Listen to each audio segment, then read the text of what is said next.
Yo, what's up? Gons here. We're going to do this video on Slicer and everything that has to do with this sucker, right? I keep getting questions about it, and I was like, you know what? I haven't made a video on this, so it's going to be really quick. I loaded up a drum sample. I'm going to play it so you can hear what's going on. Shout out to Stop the Drum Abuse. For this, I'll put a link as far as for this drum break, and the pack is awesome. So you're going to have a couple options here. I'll also put a link as far as the modes so that everyone knows what's going on. So basically you have 5 different modes.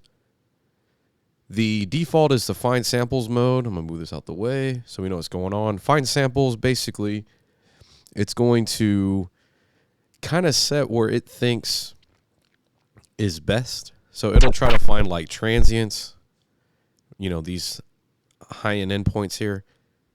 So if I click Find Samples, it's going to try to generate where it thinks would be a good place.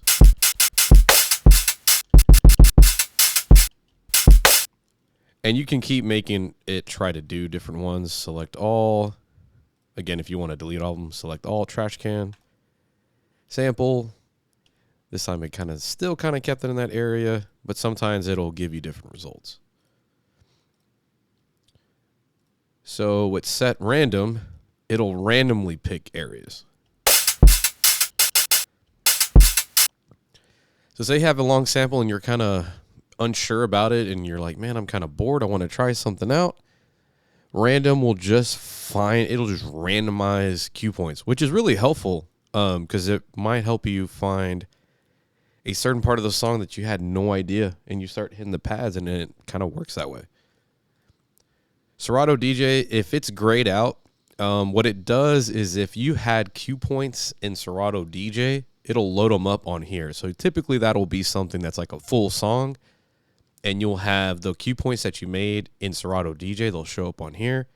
If it's grayed out, that means I never ran it through Serato and made cue points like that. So more times than not, it's probably going to be grayed out how it is there.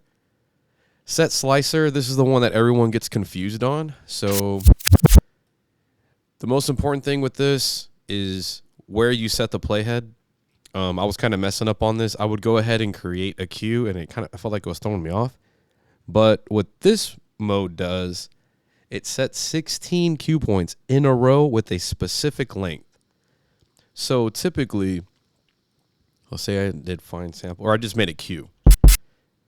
Typically, you're going to have this little starting position. I call it like the starting flag, and we have the ending flag. Right now, it's going to keep going all the way through. So when I have this bottom one creating a region, it's going to stop right there. What Set Slicer does is we're going to go to Set Slicer, go to the playhead. So again, this is starting from your current playhead position. The length of each cue can be set using the beat value. Yes, I'm reading off the side. And the 2 left and right hand arrows. Like, this is where all this comes into play. So from this starting point right here, I'm going to pull out the old John Madden pencil here, R.I.P. Madden. I'm going to hit Set Slicer and see how it created regions. And they have a start and end point right here.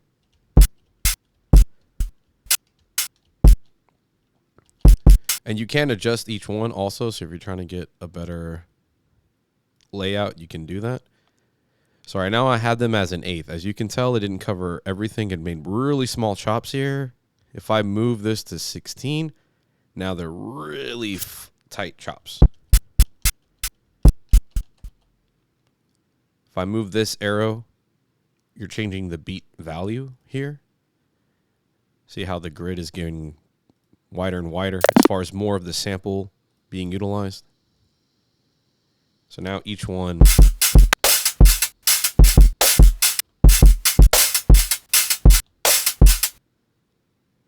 so say I made this shorter, or not even shorter, I should just say smaller increment values. These arrows here, this one and this one, it's going to shift that across. And you can see that up top over here as well. when we have this 1/16th value. If I went to 1/8, again, how they got a little bit wider like that. But these arrows move it along the timeline of the sample as far as it can go on there. So that's what set slicer does. And then we have endless slicer, which I think there's some confusion. I even got confused on what it was exactly. But the biggest difference between that is that with set slicer, it already creates a start and end point. With endless slicer, it still creates chops, but it doesn't put a set length on there. So if I hit set endless slicer, see how there's no brackets now? Like there's none of this anymore. That's mainly the difference.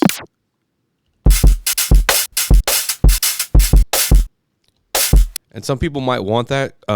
Reason being, if you want a little bit of a, say, an overlap when you don't have it in this like trigger mode here. I mean, not a trigger mode. I call it momentary hold or hold mode, where you have to press down on the keys to make it go. With your trigger mode, you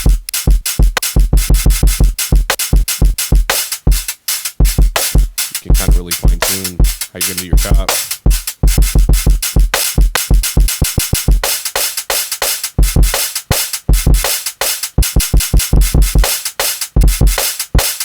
And it just keeps going. If you still wanted to do the endpoints, you can do that. And you're still ready to chop it up on there. So I figured I'd make this video just to show you guys all the different modes. The, I guess, technical term is called Autoset modes.